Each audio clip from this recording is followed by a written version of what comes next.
വക്കീലെ കുറെ സമയമായി, ഒന്നും പറയാതില്ല വക്കീലെ, പെട്ടെന്ന് 2 മിനിറ്റ് കൂടി ഉണ്ട്. ഇത് ഒരു പഠനം കാണിക്കുന്നത് ഈ മതത്തിന്റെ പേരിൽ തീവ്രവാദം നടത്തുന്ന ഭൂരിപക്ഷം പേർക്കും മതപരമായ ലക്ഷ്യങ്ങളല്ല ഈ തീവ്രവാദികൾക്ക് നല്ലതുപോലെയുള്ളൂ.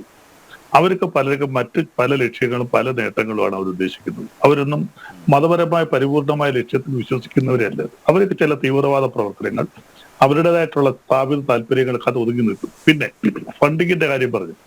ഫണ്ടിങ് നിരോധിക്കണം. ദേശീയ തലത്തിൽ തന്നെ നിരോധിക്കുമ്പോൾ അത് മുസ്ലിം സംഘടനകൾക്ക് മാത്രമല്ല, ഇവിടെ ക്രിസ്ത്യൻ മിഷനുകൾക്ക് നിരവധി പേർക്ക് വിദേശത്ത് ഫണ്ട് വരുന്നുണ്ട്. ഹൈന്ദവ സംഘടനകൾക്ക് ചാരിറ്റബിൾ ആക്ടിവിറ്റിയുടെ പേരിൽ ഫണ്ട് വരുന്നുണ്ട്.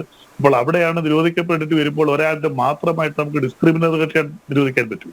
അപ്പോൾ മൊത്തത്തിൽ ആർക്കൊക്കെ ചാരിറ്റബിൾ ആക്ടിവിറ്റി അനുസരിച്ച് ഫണ്ട് വരുന്നുണ്ടോ അത് മൊത്തത്തിൽ നിരോധിക്കണം. ആ നിരോധിച്ചിട്ട് കഴിഞ്ഞാൽ തീർച്ചയായിട്ടും അതിനകത്ത് ആരും ഒന്നും എതിർക്കത്തില്ല. ഫണ്ട് വരുന്നുണ്ടെങ്കിൽ അത് തീവ്രവാദ പ്രവർത്തനത്തിലാണ് ഉപയോഗിക്കുന്നതെങ്കിൽ ശക്തമായ നടപടി തന്നെ എടുക്കണം എന്നുള്ള കാര്യത്തിൽ നമുക്ക് തർക്കമൊന്നുമില്ല.